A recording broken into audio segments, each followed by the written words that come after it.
দুইটা ভয়ঙ্কর পাপের কথা বলে দেই। এই দুইটা পাপে যারা আসক্ত হয়ে আছে তারা তওবা করে ফিরে আসলে পরেও সারা জীবন তাদেরকে এটা সাফার করতে হবে। কথা বুঝতে পারছেন না?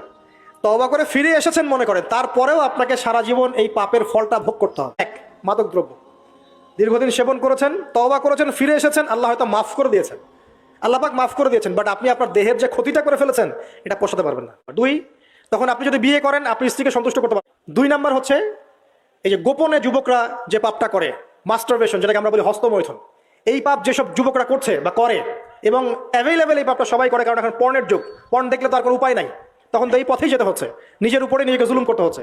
যারা হস্তমৈথুন অভ্যস্ত হয়ে গেছে এরা যদি তওবা করে ফিরেও আসে, শরীরের যে ক্ষতিটা হয়েছে এটা পূরণ হবে না কখন। আপনার দেহের ক্ষতি, আপনার মস্তিষ্কের ক্ষতি, আপনার পরিবারের ক্ষতি। এমন আপনি যদি পরবর্তীতে গিয়ে পরিবার গঠন করতে চান, আপনি সুখী পরিবারও গঠন করতে পারবেন না, কারণ ভিতর থেকে আপনি নিজেকে শেষ করে ফেলেছেন। গোপন পাপে লিপ্ত হবেন না, আপনি যৌবনকে ধরে রাখেন, ইনশাল্লাহ দেখবেন আপনি সারা জীবন এনজয় করতে পারবেন।